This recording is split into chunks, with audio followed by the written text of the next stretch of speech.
Greetings. I hope everybody is doing okay. Now, this is a quick one to get a For starters, Mukulukeyo mukuzika Segirinya. Niate tukitegedde nti omulambo gwa Segirinya gw'amaanyi nti guyina amaanyi mangi okuzuukusa omulambo ogubadde gwafa politically. Segirinya ali too powerful nti he can put back to life a dead political body. Lwaki njogera bwe nti so kompitira omwami ono Nsereko omubaka wa Kampala. Mwena mukimanyidde ddala nti tulina kilasi y'abantu awo Uganda nga they are never relevant until nga boogera ku National Unity Platform, until nga bafunye engeri ya altercations with the National Unity Platform. Tosobola kubawulira mu tooko yonna eri sensible nga bali relevant on anything ku national level. Nti tebabeera na national importance mu kwogera kwabwe until nga balumbye NUP, until nga bafunye provocations from the National Unity Platform, oba until nga badisagreeing ne approach eya National Unity Platform, until mukaseera nga bayina we badisagreeing ne NUP nga NUP eyina we bogeddeko. They are never relevant. They only gain relevance until nga NUP ekoze kye batakkiriziganya nakyo oba ng'ebogeddeko. They are the categories of this one. Mubano mulimu n'ono mutabani wa Kagutema. They are only relevant nga NUP ebogeddeko oba nga bagyogeddeko. Besides that, tebasobola kwogerwako wantu wonna. Naye olwaliro tukirabye nti omulambo gwa Segirinya Muhammad guwadde omwami ono importance ne relevancy. Munzikirize Nkusomesse the Abcd'S. Lwansonga bana abantu twakula tumanyi nti simply because they can articulate issues in some legal English fe twakula tulowooza nti upstairs be basinga okutegeera. Tukitegedde lately nti nabo ebintu babiwanga simply on the obvious level, tebalina nnyo kyabuziba kye baali bamanyi kutusinga. They could simply see things barely on the obvious levels.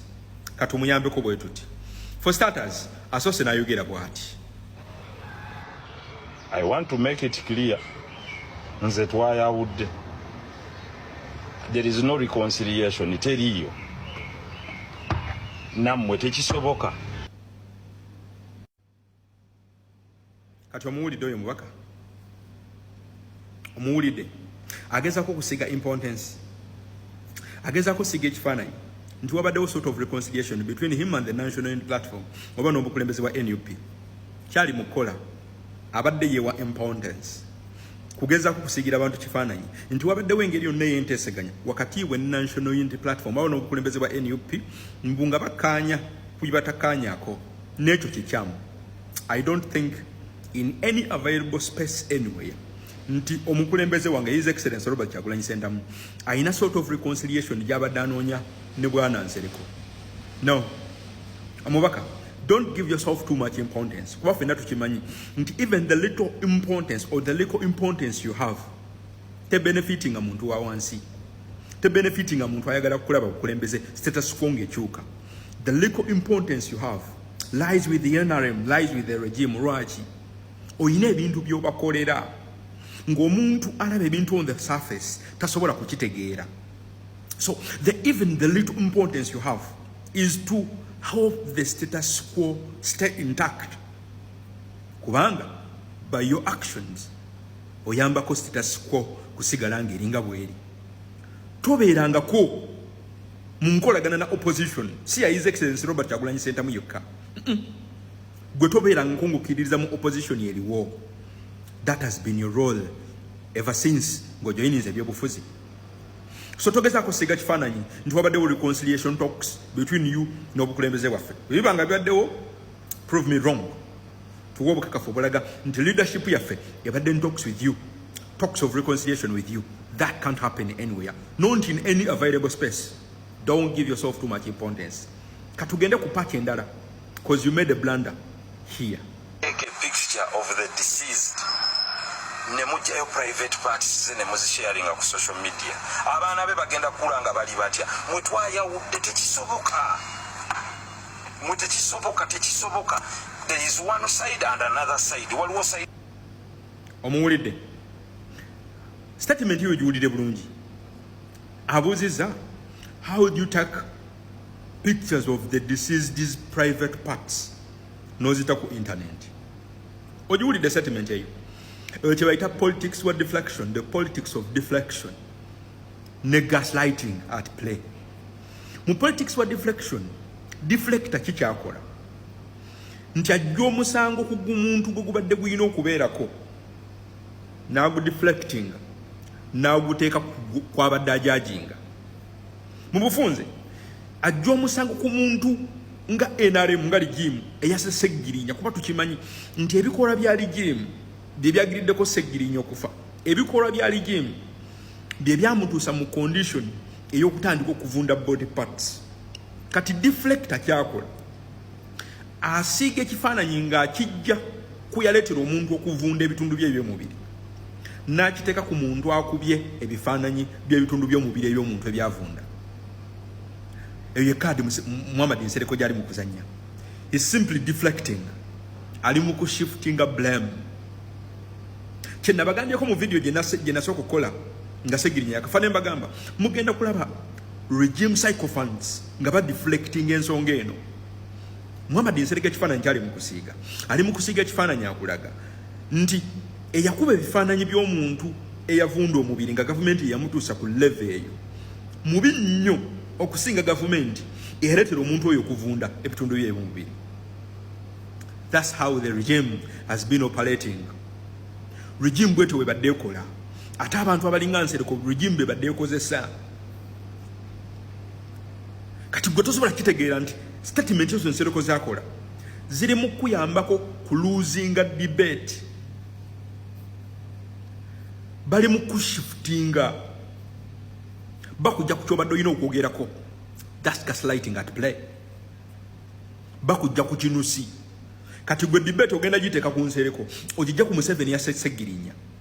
That's the end goal. Era ye Muhammad Nsereko achievement ye mu bino gwe kumulumba n'otamwanalyzing bwoti awasemba nga Muhammad Nsereko mujjako omukono kwe kugamba nti NUP yandikoze ebirala byonna yandiyogeredde abantu abalala bonna nyeta taking control ku party esemba eyokuziika segirinya. Era yalaga nti party eyo family y'omugenzi yabadde yino okusalawo wa segirinya wayina okubeera naawe katuyambeko abantu. The Parliamentary Commission etuulako abantu mwenda or the composition of the Parliamentary Commission y'abantu mwenda: Speaker, Deputy, Prime Minister, Government ne 4 Parliamentary Commissioners. Abasatu bava mu NRM ne commission omu ava ku ludda oluvuganya government. Nkugambye the composition of the Parliamentary Commission y'abantu mwenda: Speaker, Deputy, Prime Minister, Kiraka wa Parliament, Leader of the Opposition ne Parliamentary Commissioners bana basatu ba NRM omu wa opposition. Nga n'omu commissioner atuula ku Parliamentary Commission nga Mathias Mpuuga twamuyita, we called him from the Parliamentary Commission. Era obudde buno ali mu commission eyo si kulwa NUP ali okulwanita amongi. Parliament nga yakusindika buyambi okuyambako mu nteekateeka okuziika omubaka Segirinya Muhammad ava mu kibiina kya National Unity Platform newankubadde yagala okukolagana ne famire ya Segirinya okuteekateeka enziika ya Segirinya Muhammad tesobola kuyita mu mubaka nga si wa NUP nga ku Parliamentary Commission oyinako Leader of the Opposition Joel Senyonyi nga ava mu kibiina kya NUP kyekikusindisa omuntu NUP gwe yagoba okuteekateeka okuziika kw'omubaka waayo. Lwaki tosindika Leader of the Opposition Joel Senyonyi okugenda okuteekateeka amaziika ga Segirinya Muhammad? Bwe babanga bano abantu bali tebagala kuzanya politics on the dead body, obanga Mpuuga tiyabadde ensangi ayagala okulya omulambo. Mu bufunze honorable togenda kusirwaza abantu. You ne banno mwabadde mwagala kuzanya politics on the dead body. NUP kiyaganye completely. Mwayisizaamu amaaso Leader of the Opposition ava mu kibiina kya National Unity Platform temwamuwadde yadde obuvunaanyizibwa bugenda okuteekateeka enziika ya memba we ava mu kibiina kyava. Ne mugamba nti programu y'okuziika mugikwasiza omuntu yakavaayo okubagamba nti ali mu theatre kyalina NUP. Honorable awo twavaawo musirwaza abantu.